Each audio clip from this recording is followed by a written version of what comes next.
The blood dripped from her split lip onto the frozen ground, each crimson drop a testament to the cruelty that could exist in a man's heart. And Hannah Ortega wondered if this would be the night she finally died. Her uncle had dragged her 2 miles from the small homestead outside Cimarron, New Mexico. His whiskey-soaked rage fueling every vicious blow he landed across her face and ribs. The December night of 1878 bit through her torn dress with merciless cold as she lay where he had thrown her into the scrub brush, his final words still echoing in her ears about how she was nothing but a burden, a mouth he no longer wanted to feed. At 20 years old, Hannah had survived her parents' deaths from fever 3 years prior, survived being sent to live with her father's brother, who saw her as little more than unpaid labor for his failing ranch. But she was not certain she would survive this night. The stars above blurred as tears mixed with blood on her face. Her left arm throbbed where her uncle had twisted it behind her back, possibly broken, and her ribs screamed with every shallow breath. The argument had started over something so small, a pot of beans she had burned while tending to the sick horse in the barn. But his temper had been building for weeks. The whiskey made him mean, but tonight it had made him murderous. He had beaten her before, strikes that left bruises hidden beneath her sleeves and collar, but tonight something in him had snapped completely. He had grabbed her by the hair, dragged her outside into the darkness, and unleashed years of bitterness about his own failed life onto her fragile body. When she had fallen the last time, unable to rise, he had simply walked away, leaving her in the wilderness where wolves and cold would finish what he had started. Hannah tried to move, but pain lanced through her side. The temperature was dropping rapidly as midnight approached, and she wore only the thin cotton dress that was already torn at the shoulder. No coat, no shawl, no boots, only the worn shoes that barely protected her feet from the rocky ground. She could hear coyotes howling in the distance, their calls made more sinister by her vulnerability. Her fingers were already going numb from the cold. She attempted to drag herself toward a cluster of rocks that might offer some shelter from the wind, but her left arm refused to cooperate, and her right was too weak to pull her weight. After moving perhaps 3 feet, she collapsed again, exhausted. This was how she would die, she thought with a clarity that surprised her. Alone in the cold, unmissed, except perhaps by the few townspeople who might wonder why Martha Ortega's daughter no longer came to Sunday services. Her uncle would tell people she had run off, maybe claim she had taken up with some drifter, and no one would question it too deeply. Young women disappeared in the territories all the time, swallowed by the vastness of the land or the cruelty of circumstances. She closed her eyes, feeling the cold seeping deeper into her bones, wondering if freezing to death was as peaceful as some people claimed. The sound of hoofbeats brought her back from the edge of unconsciousness. At first, she thought she was dreaming, or that death was playing tricks on her mind, but the sound grew louder, more distinct. A horse, moving at a steady pace along what must be the trail that ran parallel to where she lay. She tried to call out, but her voice emerged as barely a whisper, her throat too damaged from screaming during the beating. She attempted to lift her right arm, to wave, to do anything that might attract attention, but her limbs felt impossibly heavy. The hoofbeats began to fade, and desperation gave her a final burst of strength. "Help!" she managed, the words scraping past her damaged throat. "Please!" The hoofbeats stopped. Silence stretched for what felt like an eternity, and Hannah wondered if the rider had even heard her, or if she had only imagined speaking aloud. Then she heard boots crunching on the frozen ground, coming closer, and a man's voice, deep and concerned. "Jesus Christ!" the voice said, and then he was kneeling beside her, his hands gentle as they touched her shoulder. "Madam, can you hear me? What happened?" Hannah forced her eyes open and found herself looking up at a man in his mid-20s, with dark hair visible beneath his worn hat, and a face that held both strength and kindness in its weathered features. His brown eyes reflected genuine concern in the moonlight, and something in her chest loosened slightly, the first hint that perhaps she was not entirely alone in the world after all. "Hurt," she whispered. "Cold." "I can see that," he said, his voice gentle despite the obvious anger she could hear beneath it. Anger not directed at her, but at whoever had done this. "I am going to pick you up and get you somewhere warm. This is going to hurt, but I need to move you."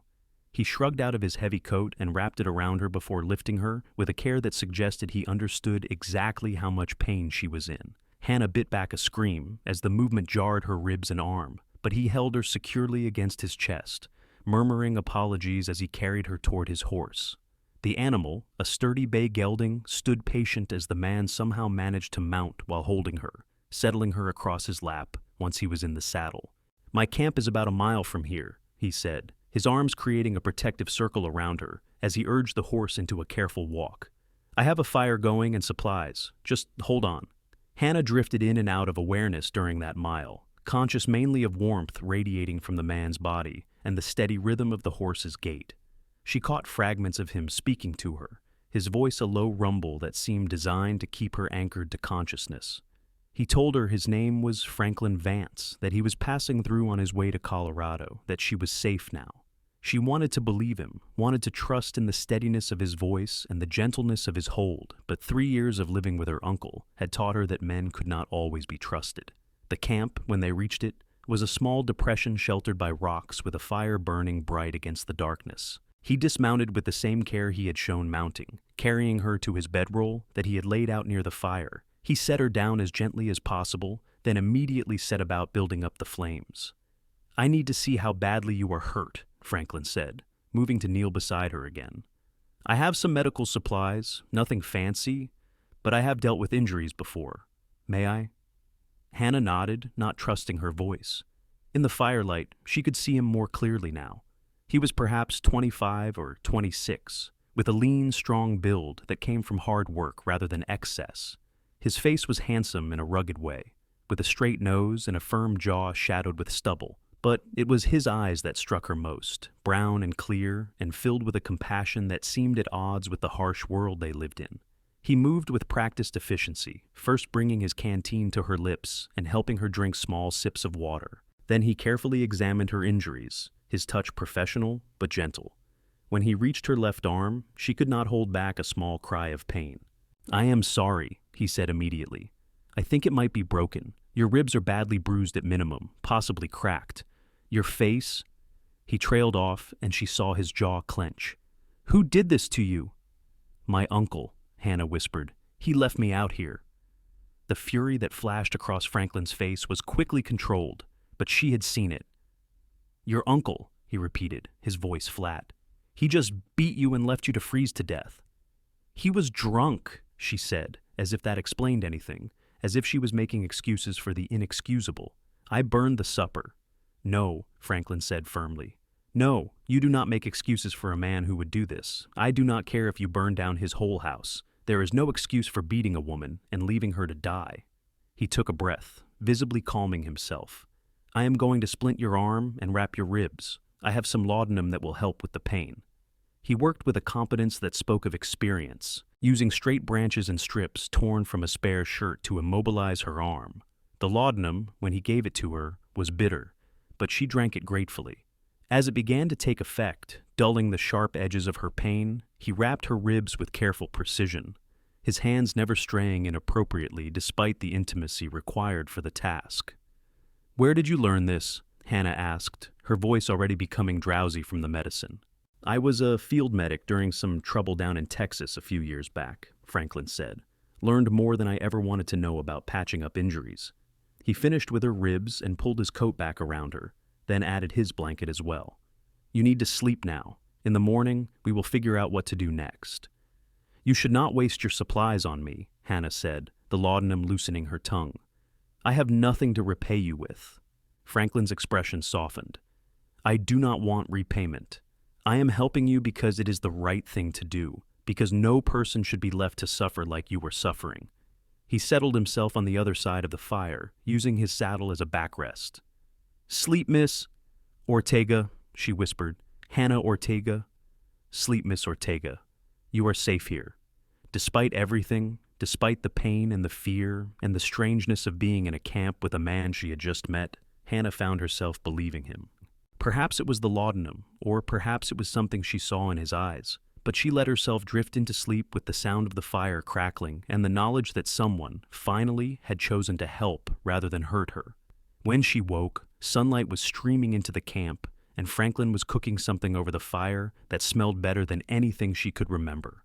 Her body ached with a deep, bone-level pain that made her gasp when she tried to sit up, and immediately Franklin was there, helping her into a sitting position and supporting her back with a rolled blanket. "Easy," he said. "Your body has been through a lot. Here, drink this." He handed her a cup of coffee, hot and strong, and she wrapped her good hand around it gratefully. "Thank you," she said, meeting his eyes. In the daylight, she could see she had been right about his age, and about the kindness in his face. There were lines around his eyes that suggested he smiled often, though he was not smiling now. His concern was evident in every line of his body as he watched her drink the coffee. "How are you feeling?" he asked. "Like I was beaten and left in the cold," Hannah said, and was surprised to hear a trace of humor in her own voice. "But alive, thanks to you." "I have some salt pork and beans here," Franklin said, turning back to the fire. "It is not much, but you need to eat to keep your strength up." He dished out a portion onto a tin plate and brought it to her, along with a fork. "Can you manage?" Hannah tried to hold the fork in her right hand, but found her fingers were too stiff and painful. Without a word, Franklin took the fork back and began to feed her himself, scooping up small bites and waiting patiently between each one. It should have been humiliating, being fed like a child, but his manner was so matter-of-fact and kind that Hannah found herself relaxing into it. "I have been thinking about what to do," Franklin said as he fed her. "Your uncle's place, is it far from here?" "About 2 miles south," Hannah said. "But I cannot go back there. He will kill me if I do." "I was not suggesting you go back," Franklin said firmly. "But I am thinking maybe I should pay him a visit, have a conversation about how men should treat their kin." "No," Hannah said quickly, fear spiking through her. "Please, he has a gun and he would not hesitate to use it, and he will be even angrier now, once the whiskey has worn off and he realizes what he has done. Not angry at himself, angry at me for still being alive somewhere, for being a witness to what he did." Franklin's jaw tightened. "So, he just gets away with it." "He has been getting away with it for 3 years," Hannah said quietly. "Small things at first, a slap here, a shove there, but it has been getting worse. Last night was just the culmination of a long decline." She looked down at her hands, at the bruises already darkening on her wrist. "I should have left sooner. I should have run away months ago." "Where would you have gone?" Franklin asked gently. "A woman alone in the territories, with no money and no resources. You did what you had to do to survive, and you should not blame yourself for his cruelty." Hannah felt tears prickling at her eyes. "I have nowhere to go now either. No money, no family except him, no prospects. I am completely alone." Franklin was quiet for a moment, continuing to feed her the last few bites of food. Then he set the plate aside and looked at her directly. "You are not alone," he said. "I know we have only just met, and I know you have no reason to trust me, but I am not going to abandon you. We will figure something out." "Why?" Hannah asked, the question bursting out of her. "Why would you help me? You do not know me. You have your own life and your own plans. Why would you disrupt all of that for a stranger?" Franklin considered the question seriously. "My mother died when I was 12, he said finally. "My father remarried quickly to a woman who saw me as an inconvenience. She was not physically cruel, but she made it clear I was not wanted. When I was 15, I left home, struck out on my own. It was hard, being that young with no one to rely on. A man named Samuel Vaughn found me half-starved on the side of the road and took me in. He fed me, gave me work on his ranch, taught me how to be a man. He did not have to do any of that. I asked him once why he helped me, and he said because someone had helped him once when he needed it, and that is how the world should work. People should help each other." He met her eyes.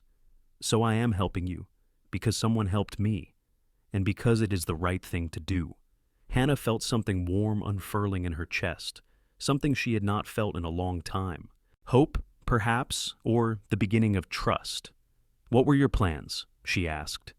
"You said you were heading to Colorado." "I have a job waiting there, working on a ranch outside of Pueblo," Franklin said. "But that can wait. Right now, the priority is getting you somewhere safe and making sure you heal properly." "Samarin has a boarding house," Hannah said slowly. "Mrs. Fletcher runs it. She is a kind woman. I have some jewelry that belonged to my mother, hidden in the lining of my dress. If I could get to it, I could sell it and pay for a room for a while, at least until I can find work." Franklin nodded thoughtfully. "That sounds like a good plan. But first, you need more time to heal before we move you. Those ribs need at least a few days of rest, and that arm needs to stay immobilized. I think we should stay here for a few days, let your body recover a bit, and then we can make the trip into Cimarron." "But your job," Hannah protested. "You will lose your position if you delay." "Then I will find another job," Franklin said simply. "There are always ranches looking for good hands, especially come spring. Do not worry about me, Miss Ortega. Worry about getting yourself healed." Over the next 3 days, a routine developed in the small camp. Franklin proved to be a patient and attentive caretaker, changing her bandages daily, helping her with necessities in a way that preserved as much of her dignity as possible, and keeping her fed with simple but nourishing meals. He talked to her while he worked, telling her stories about his travels across the territories, about the places he had seen and the people he had met.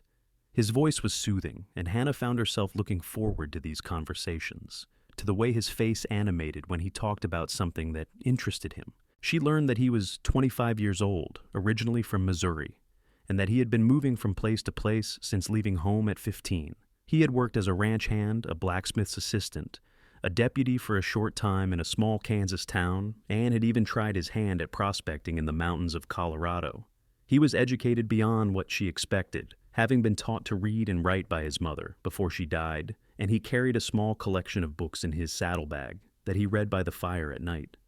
"Do you ever get tired of moving around?" Hannah asked on the third evening as they sat by the fire. She was feeling much stronger now, able to sit up on her own and even stand for short periods, though her ribs still ached with every breath and her arm throbbed in its splint.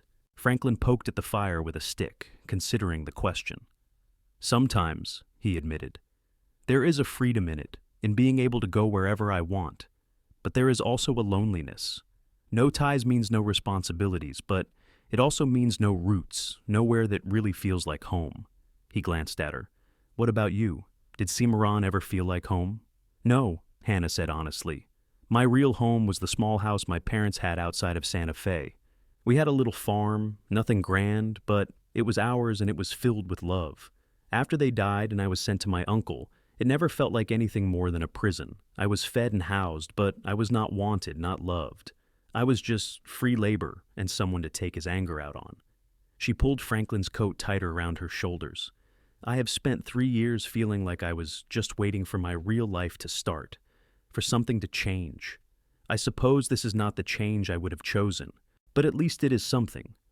"You are remarkably resilient," Franklin said, and there was admiration in his voice.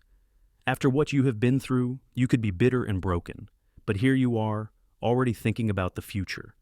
"What choice do I have?" Hannah asked. "I can let what he did to me destroy me, or I can survive it and build something better. I choose to survive." Franklin smiled at her, the first real smile she had seen from him, and it transformed his face from merely handsome to genuinely beautiful. "I think you are going to be just fine, Miss Ortega." "Hannah," she said impulsively, "you have seen me at my worst and taken care of me for 3 days. I think you can call me Hannah." "Hannah," he repeated, and she liked the way her name sounded in his voice. "Then you should call me Franklin, or Frank if you prefer." "Franklin suits you better," Hannah said. "It sounds steady, reliable." "I will take that as a compliment," he said, his eyes warm. That night, as Hannah lay in the bedroll Franklin had insisted she use while he slept, wrapped in a spare blanket on the hard ground, she found herself thinking about the strange turn her life had taken. A week ago, she had been trapped in a hopeless situation, enduring her uncle's cruelty and seeing no way out. Now she was injured and uncertain about her future, but she was also free of her uncle and under the protection of a man who seemed genuinely good. She thought about Franklin's smile, about the gentleness of his hands when he changed her bandages, about the way he listened when she talked, as if her words actually mattered. She was not naive enough to confuse gratitude with anything deeper, but she could not deny that she felt drawn to him, that some part of her was beginning to care what he thought of her. The next morning, Franklin declared her well enough to attempt the journey to Cimarron. He helped her onto his horse, settling her in front of him in the saddle so she could lean back against his chest, his arms on either side of her as he held the reins. The position should have been uncomfortable, given her injuries, but he was careful to avoid putting pressure on her ribs or arm, and his body provided a steady support that made the ride bearable. Cimarron appeared on the horizon as the sun reached its zenith, a small town of perhaps 300 people clustered along the Cimarron River. Hannah had been here many times with her uncle to buy supplies, but she had never thought of it as a potential home. Now, looking at the modest buildings and the church steeple rising above them, she felt a flutter of hope.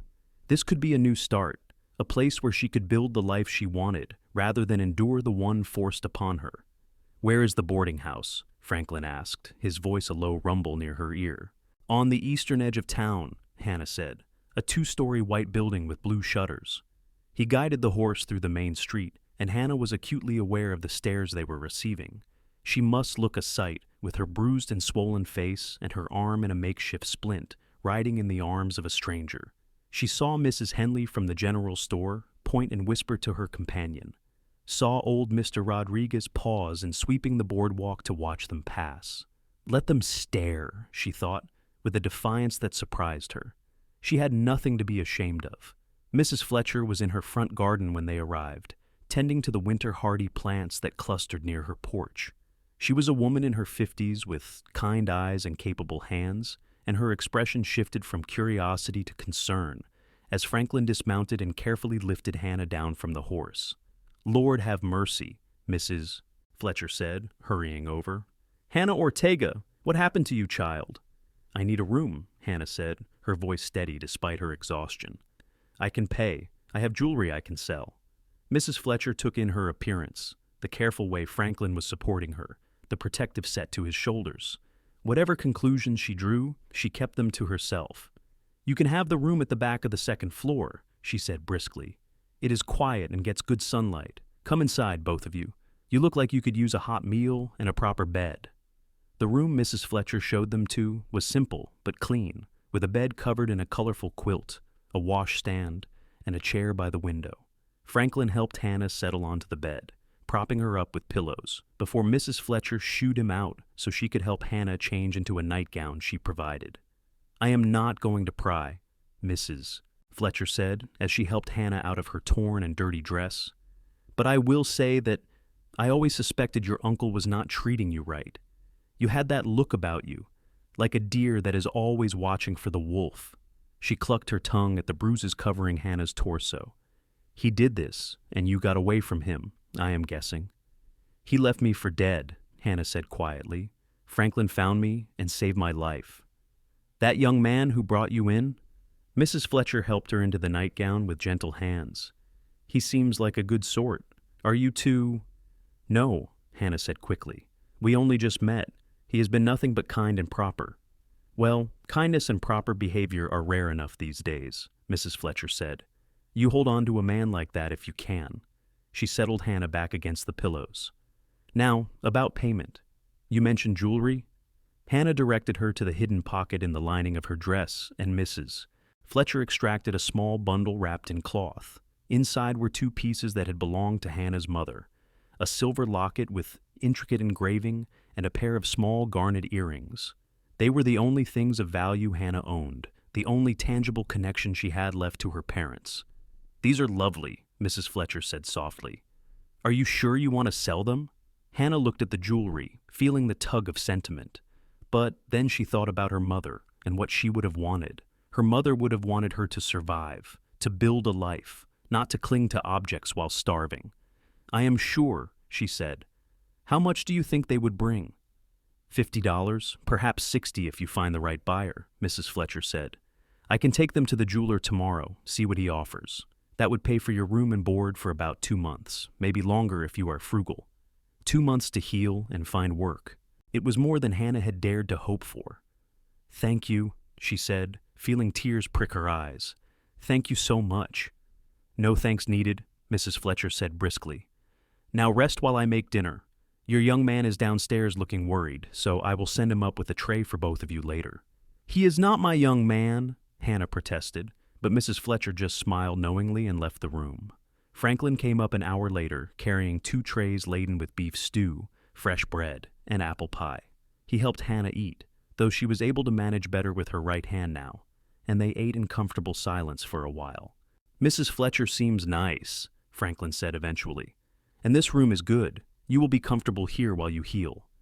"What about you?" Hannah asked, the question she had been avoiding finally emerging. Will you be leaving for Colorado now? Franklin set down his fork and looked at her seriously. I was thinking I might stay in Cimarron for a while, he said. See if there is any work available locally. I want to make sure you are settled and fully healed before I move on. Hannah's heart did a strange little flip in her chest. You do not have to do that, she said, though part of her desperately hoped he would. You have already done so much for me. I know I do not have to, Franklin said. I want to, if that is all right with you. Hannah nodded, not trusting her voice. It was more than all right. The thought of him leaving, of going back to being completely alone, had been weighing on her more than she wanted to admit. Good, Franklin said, and his smile was warm. Then that is settled. I will see about finding work tomorrow and a room for myself. Mrs. Fletcher said she has space if I want it.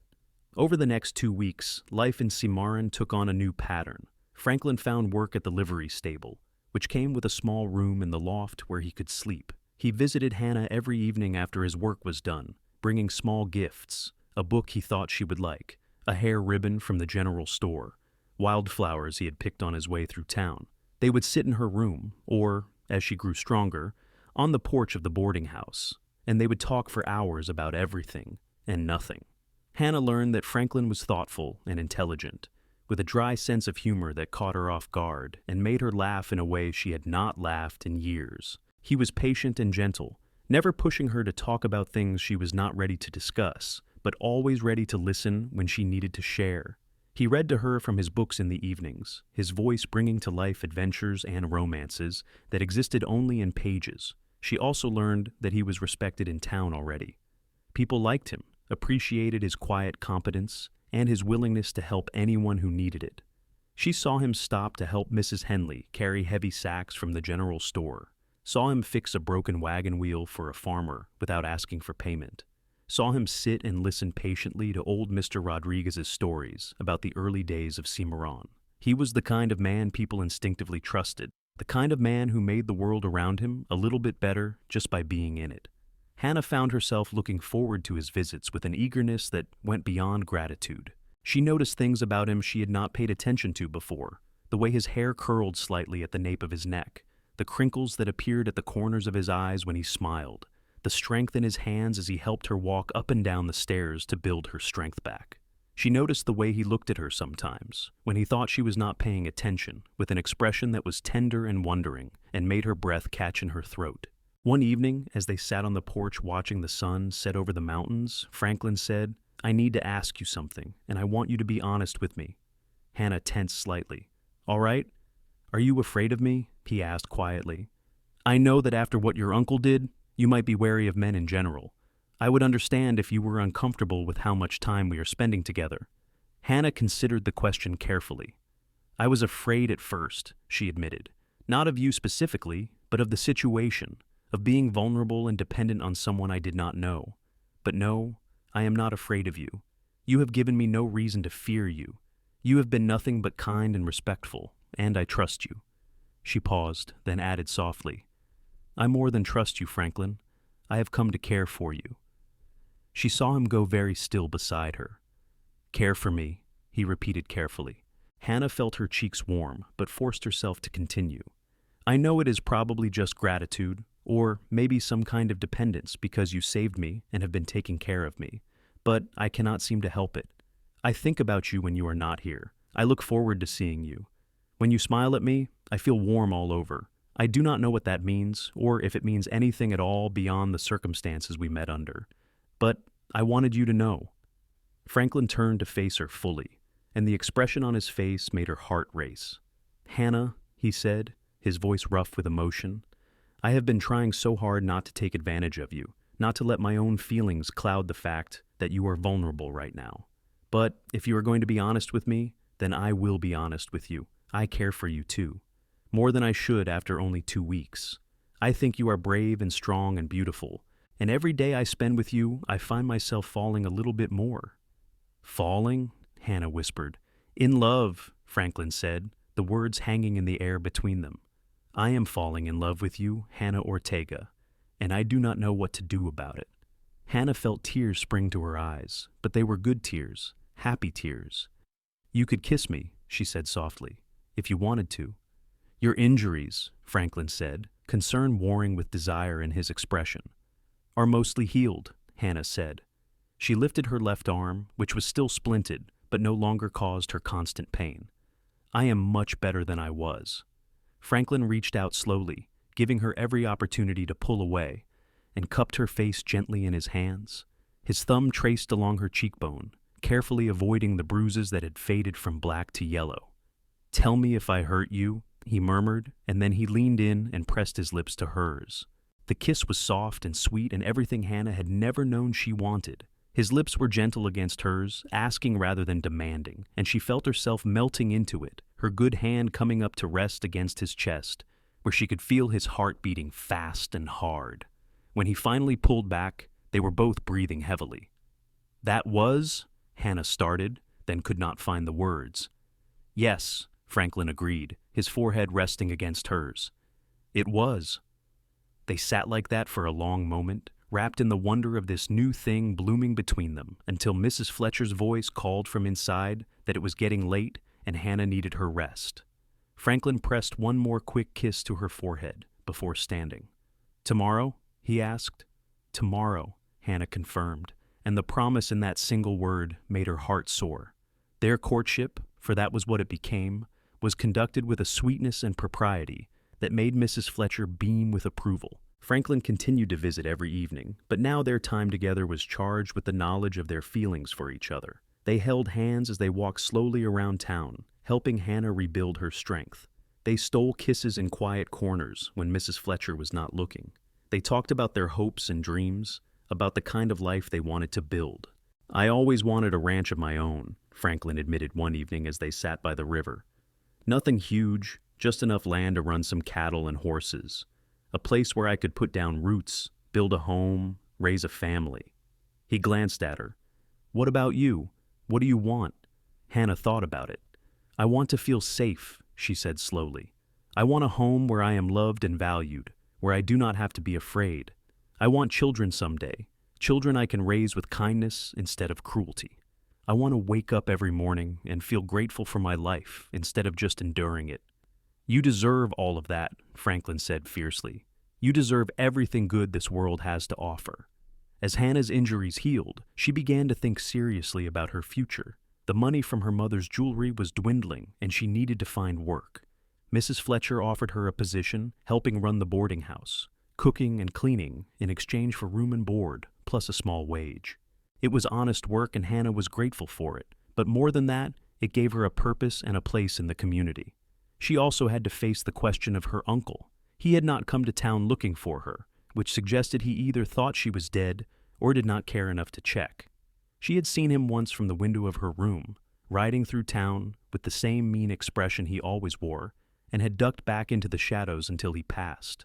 Franklin had been furious when she told him, had wanted to confront the man right then, but Hannah had begged him not to. He is not worth it, she had said. He is a sad, bitter man who will drink himself to death in a few years. The best revenge I can have is to live well, to be happy despite everything he did to me. Please, Franklin, let it go. He had agreed reluctantly, but she knew it galled him to let her uncle walk free. She appreciated his protective instincts, but she also knew that confronting her uncle would only lead to more violence, and she had had enough violence to last a lifetime. As winter gave way to early spring, and Hannah's splint came off her arm, and her ribs finally stopped aching, life in Cimarron settled into something beautiful. Hannah found joy in the simple routines of her days, in the work at the boarding house, and the friends she was making in town. More than anything, she found joy in Franklin, in the love that was growing deeper and stronger between them with each passing day. He courted her properly, with the approval of Mrs. Fletcher as a chaperone. They attended church socials together, went on chaperone picnics, and sat on the porch in the evenings talking until the stars came out. He was unfailingly respectful, never pushing her beyond what she was comfortable with. But she could see the desire in his eyes when he looked at her, and knew it matched her own growing feelings. One evening in early April, nearly 4 months after he had found her in the cold, Franklin asked Hannah to take a walk with him. They strolled through town and out toward the river, where the cottonwoods were just beginning to bud and the water ran swift with snowmelt. He led her to a spot where a large flat rock overlooked the water, helping her climb up to sit beside him. "I have something I want to ask you," Franklin said, and his voice was nervous in a way she had never heard before. Hannah's heart began to race. "What is it?" He took both her hands in his, looking into her eyes with an intensity that made her feel like she was the only person in the world. "Hannah, these past 4 months with you have been the best of my life. You are the strongest, kindest, most beautiful woman I have ever known. You have made me want things I did not even know I was missing. A home, a family, a reason to stay in one place." He took a deep breath. "I know we have not known each other long, and I know you have been through so much, but I love you, Hannah Ortega, and I want to spend the rest of my life making you happy. Will you marry me?" Hannah felt tears streaming down her face, but she was smiling so wide her cheeks hurt. "Yes," she said, the word coming out as half laugh, half sob. "Yes, Franklin, I will marry you." He pulled her into his arms, careful as always of her still healing body, and kissed her with a passion that left them both breathless. When they finally broke apart, they were both laughing and crying at the same time. "I do not have a ring yet," Franklin said apologetically. "I have been saving money, but it will be a few more weeks before I can afford a proper one." "I do not need a ring," Hannah said, pressing her hand to his cheek. "I just need you." They were married 6 weeks later in the small church in Cimarron, with Mrs. Fletcher and half the town in attendance. Hannah wore a simple cream-colored dress that Mrs. Fletcher had helped her sew, with wildflowers in her hair that Franklin had picked that morning. He wore his best shirt and pants, cleaned and pressed, and when he saw Hannah walking down the aisle toward him, the expression on his face was one of awe and love that made her tears of happiness flow freely. The ceremony was short and sweet, conducted by Pastor Williams, who had watched their courtship with approval. When Franklin slipped the simple gold band he had saved for her onto Hannah's finger and kissed her as his wife, the gathered townsfolk applauded and cheered. It was a moment of pure joy, untainted by the darkness of Hannah's past or the uncertainty of the future.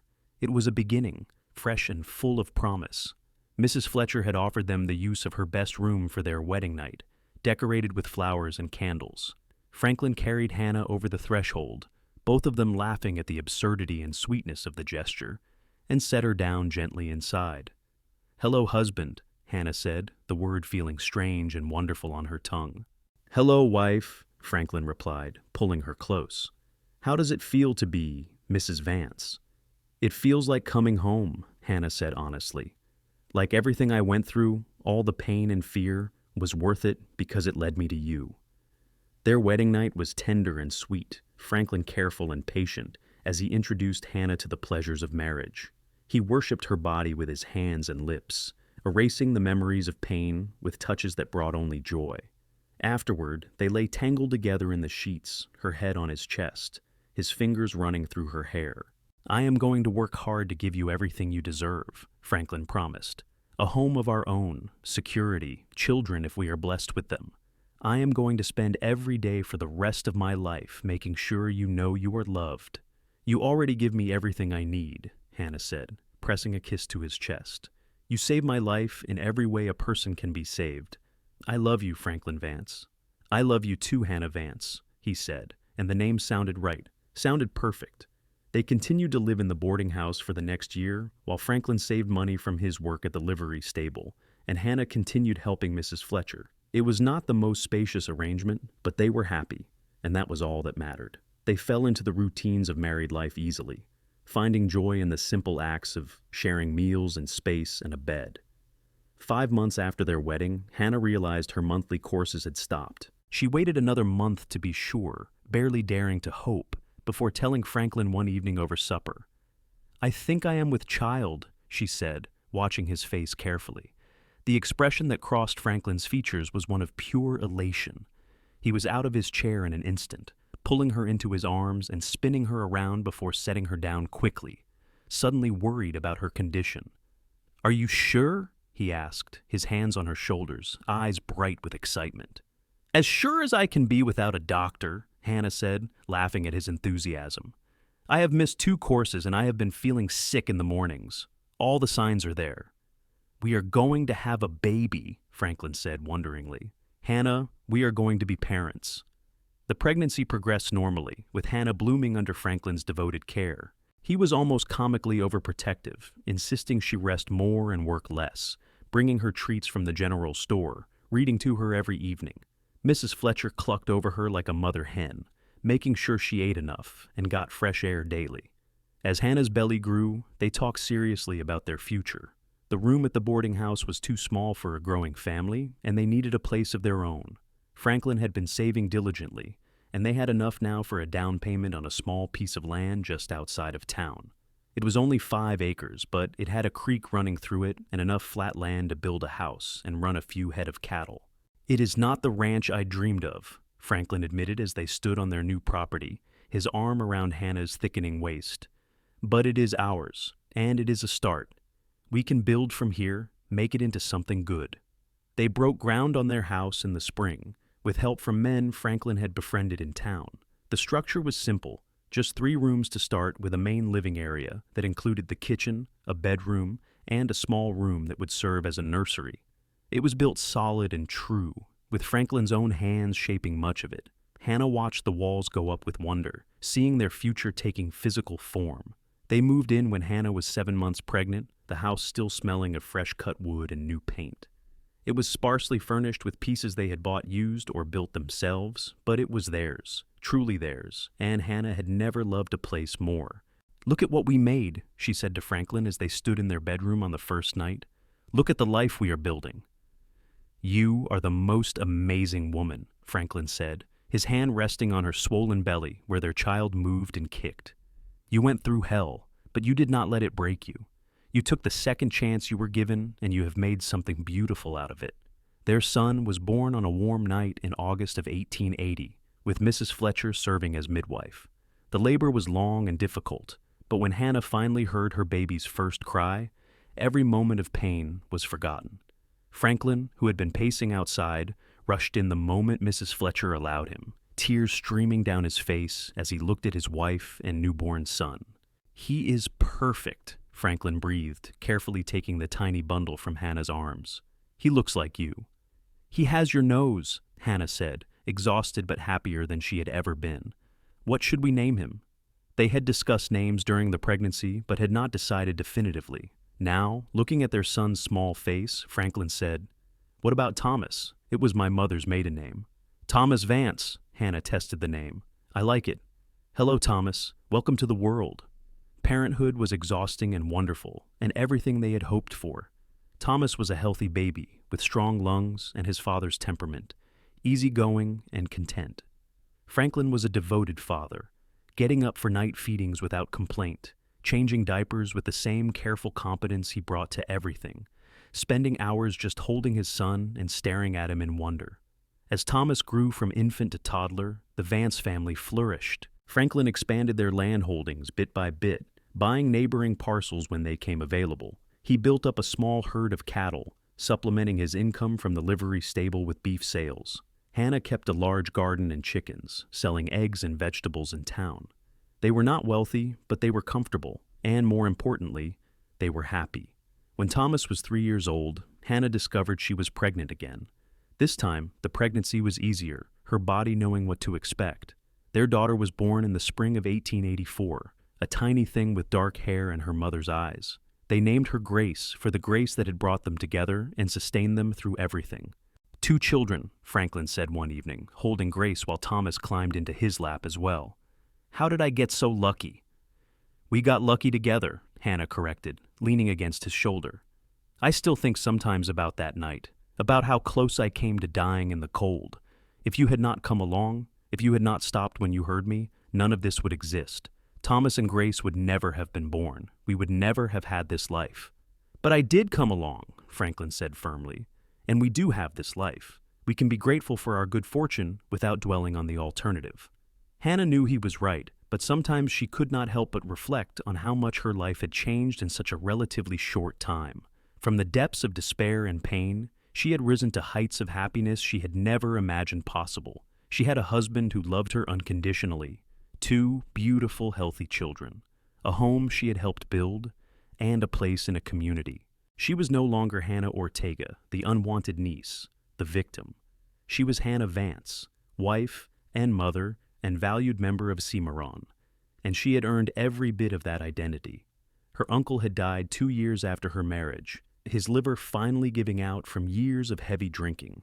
She had heard the news with a strange sense of nothing, no satisfaction at his death, no lingering anger, just a sense of closure.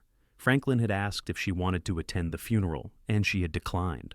That chapter of her life was closed, and she had no need to revisit it.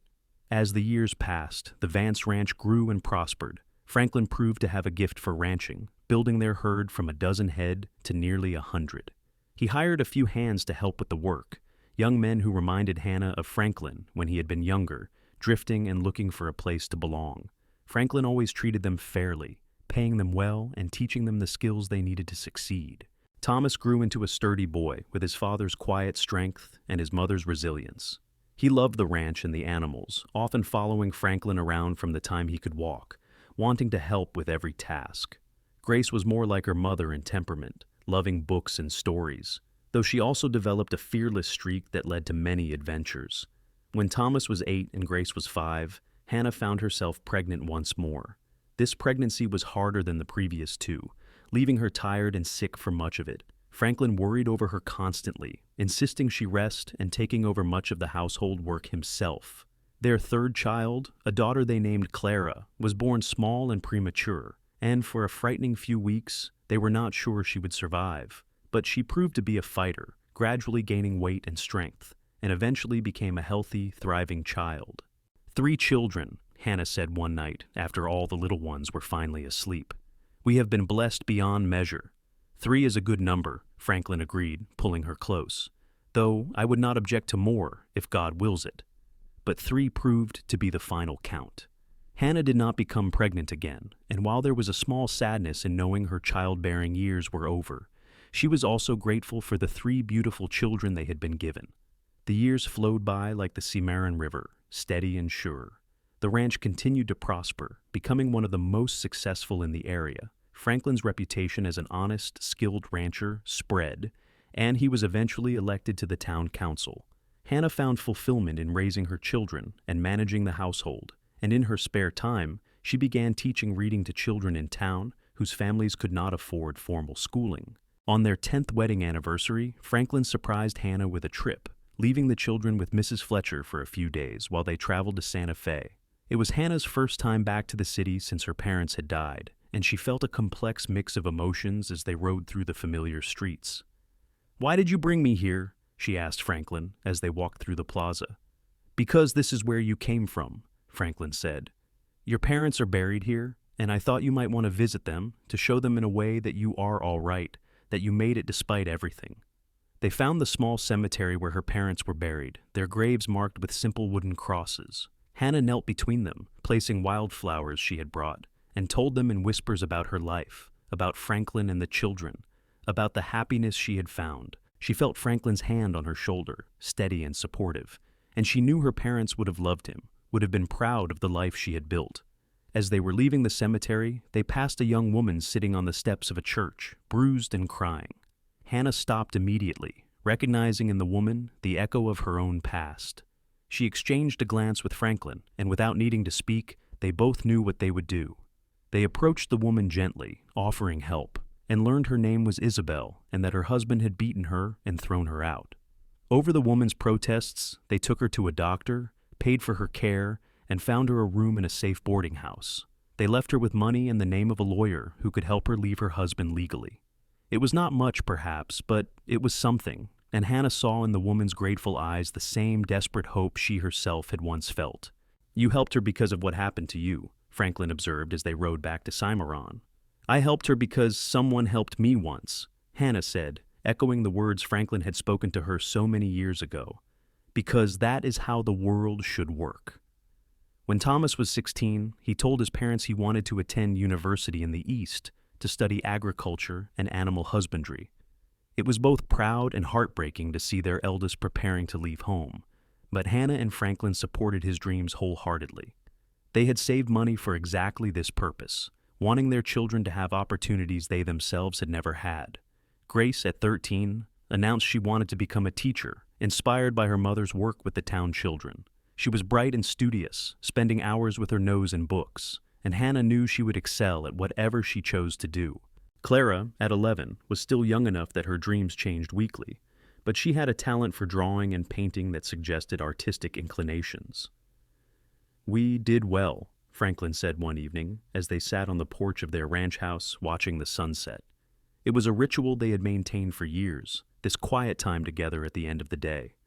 "Our children are healthy and happy and preparing to make their own marks on the world." "We did very well," Hannah agreed, lacing her fingers through his. His hair was starting to show threads of silver now, as was her own, but he was still the handsome man who had saved her life 20 years ago. "I could not have asked for a better life, or a better partner to share it with." Franklin lifted her hand to his lips, kissing her knuckles gently. "Do you remember what you said to me that first night after I brought you to Mrs. Fletcher's? You said you had nothing to repay me with." "I remember," Hannah said. "I felt so helpless, so indebted to you." "You gave me everything," Franklin said, his voice thick with emotion. "You gave me a home, a family, a purpose. You gave me love and partnership and 3 incredible children. You gave me a reason to stop drifting and start building. I am the one who is indebted to you." "Then we are even," Hannah said, leaning her head on his shoulder. "We saved each other, and we built this beautiful life together." As the sun dipped below the horizon, painting the sky in brilliant oranges and purples, Hannah reflected on the strange and wonderful path her life had taken. She thought about the terrified, broken girl she had been, left to die in the cold by the one person who should have protected her. She thought about the kind stranger who had stopped to help, who had seen her worth when she could barely see it herself. She thought about the love that had grown between them, steady and true, and about the family and life they had created together. The scars from the terrible night had faded over the years, both the physical ones on her body and the emotional ones on her heart. They were still there if she looked for them, but they were no longer the defining feature of her life. Instead, they were simply part of her story, part of what had made her who she was: a survivor, a wife, a mother, a woman who had taken the worst the world had to offer and transformed it into something beautiful. "I love you," she said to Franklin, the words as true and necessary as breathing. "I love you too," he replied, pulling her closer. "Today, tomorrow, and every day after." And in that moment, sitting on the porch of the home they had built together, surrounded by the evidence of the life they had created, Hannah Vance was completely, perfectly happy. She had found her place in the world, not despite the darkness of her past, but in many ways because of it. The cold night that had nearly killed her had also been the night she had been saved in every sense of the word, and she would be grateful for that salvation every day for the rest of her life. The years continued to unfold with a gentle rhythm. Thomas returned from university with a wealth of knowledge about modern ranching techniques, implementing new practices that made the ranch even more profitable. He met a young woman named Sarah while at school, and when he brought her home to meet his family, Hannah could see the love between them and recognized it as the same kind of deep, abiding love she shared with Franklin. Grace followed her dream of teaching, attending the normal school in Santa Fe and returning to Cimarron to take a position at the town school. She was beloved by her students, patient and encouraging in the way her mother had been with her own informal students. Clara surprised everyone by deciding to study medicine, inspired by the doctor who had cared for her mother during her difficult birth. In an era when female doctors were rare, Clara's determination was formidable. She attended medical school in Boston, writing long letters home about her studies and experiences. Hannah and Franklin became grandparents when Thomas and Sarah welcomed twin boys, much to everyone's delight and exhaustion. Watching Franklin with his grandsons, seeing the same patient gentleness he had shown his own children, Hannah fell in love with him all over again. He was graying now, his face lined with the evidence of years spent outdoors, but to her, he was as handsome as the day he had found her in the darkness. On their 25th wedding anniversary, the whole family gathered at the ranch for a celebration. Thomas and Sarah with their twins, Grace and her new husband James, Clara home from medical school for the summer, Mrs. Fletcher, who was now quite elderly but still sharp as a tack, and many friends from town who had watched their love story unfold over the years. As Hannah looked around at the gathering, at the people she loved and who loved her in return, she felt a swell of emotion so intense it brought tears to her eyes.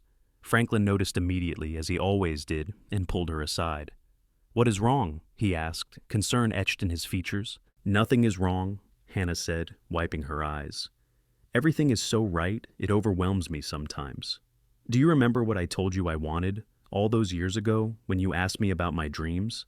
You said you wanted to feel safe," Franklin recalled. "You wanted a home where you were loved and valued, where you did not have to be afraid. You wanted children you could raise with kindness, and you wanted to wake up every morning grateful for your life." "I have all of that," Hannah said, reaching up to cup his face in her hands. "Every single thing I wished for you gave me. We built it together, this life, this family, this love. It is everything I never dared to hope for." Franklin kissed her softly, tenderly, a kiss that held 25 years of love and partnership. "You gave me all my dreams too," he said. "You gave me a home and a family and a love that has sustained me through everything. You are the best thing that ever happened to me." Hannah Vance. "Even though we met under such terrible circumstances?" Hannah asked, asking the question that still occasionally haunted her quiet moments. "Especially because of how we met," Franklin said firmly. "Those circumstances showed me exactly what kind of woman you are, resilient and brave and determined to survive. They gave me the opportunity to be the man I wanted to be, to help someone who needed help, to be part of building something good. I would not change a single thing about our story, because it led us here, to this moment, to this life." They rejoined the party, dancing together as a local musician played fiddle tunes, laughing with their children and grandchildren, celebrating the quarter century they had spent together and the many years still to come. As the evening drew to a close and guests began to depart, Hannah found herself alone on the porch again, looking out over the ranch that had grown from a bare 5 acres to a prosperous spread of nearly 200 acres. The house had been expanded over the years, with additional rooms added as the family grew, but the original 3 rooms remained at its heart, a reminder of humble beginnings. Franklin came out to join her, handing her a cup of coffee and settling into the chair beside her. They sat in comfortable silence, a married couple who no longer needed words to communicate the depth of their feelings. "Do you ever think about that night?" Hannah asked eventually. "The night you found me?" "Sometimes," Franklin admitted. "I think about how close I came to not stopping, to just riding past. I was tired and cold and wanted to make camp, and I almost ignored the sound I heard. But something made me stop, made me investigate. Maybe it was fate, or God, or just dumb luck. But whatever it was, I am grateful for it every day of my life." "I used to have nightmares about that night," Hannah said quietly. "About the cold and the pain and the certainty that I was going to die. But I have not had those nightmares in years. Now, when I think about that night, I think about it as the night my real life began. The night I met you." "You were so brave," Franklin said, his voice full of admiration. "Even broken and beaten and freezing, you were still fighting to survive. I knew from that first moment that you were someone special, someone worth saving." "We saved each other," Hannah said, repeating the words that had become a kind of truth between them over the years. "You saved my body, I saved your heart, and together we saved each other's souls." The moon rose full and bright over the New Mexico landscape, casting silver light across the ranch. In the distance, cattle lowed softly, a peaceful sound that spoke of prosperity and security. The life they had built together was solid and real, built on a foundation of love and mutual respect, and the kind of partnership that could weather any storm. As they sat together in the moonlight, Hannah thought about the girl she had been at 20, broken and abandoned and certain she was going to die. She thought about the courage it had taken to survive, to trust again, to open her heart to love. She thought about the man beside her, who had shown her that not all men were cruel, that kindness and gentleness were not weaknesses, but strengths. She thought about their children and grandchildren, about the legacy of love they were creating, and about how one act of compassion on a cold December night had rippled out to change so many lives. "Thank you," she said softly, breaking the comfortable silence. "For what?" Franklin asked. "For stopping," Hannah said, "for hearing me when I called for help, for treating my wounds and protecting me and loving me, for giving me this life." Franklin reached over and took her hand, his thumb tracing the wedding band she had worn for 25 years. "Thank you for letting me," he said, "for trusting me when you had every reason not to trust any man, for loving me back, for building this life with me." They sat together until the moon was high in the sky, two people who had found each other in the darkness and created a light that would shine for generations. The Wild West was changing, becoming more civilized with each passing year. But some things remained constant: the land, the sky, and the power of love to heal and transform. Inside the house, their children and grandchildren slept peacefully, secure in the knowledge that they were loved and protected. The ranch would continue long after Hannah and Franklin were gone, a testament to what could be built with hard work and dedication and love. The story of how the ranch began, how Hannah and Franklin met, would be passed down through the generations, a reminder that even in the darkest moments, hope could be found. As they finally rose to go inside, to their own bed where they had shared 25 years of nights, Hannah paused to look back at the moonlit landscape one more time. She thought she saw, for just a moment, the ghost of the girl she had been, lying broken in the scrub brush, and then she saw the ghost of the young cowboy who had stopped to help a stranger. She saw them reach for each other across time, the beginning of a love story that would last a lifetime. "Ready?" Franklin asked, holding out his hand. Hannah took it without hesitation, as she had been taking his hand for 25 years, and together they walked into their home, into the warmth and safety they had created together, into the happily ever after they had both earned through courage and kindness and an unwavering commitment to each other. The cold night that had nearly killed her had instead given her life, real life, full and rich and overflowing with love. And as Hannah Vance lay down beside her husband, as she had done thousands of nights before, she sent a silent prayer of gratitude to whatever force had brought them together. She had survived, she had thrived, and she had loved, and in the end, that was the greatest victory of all.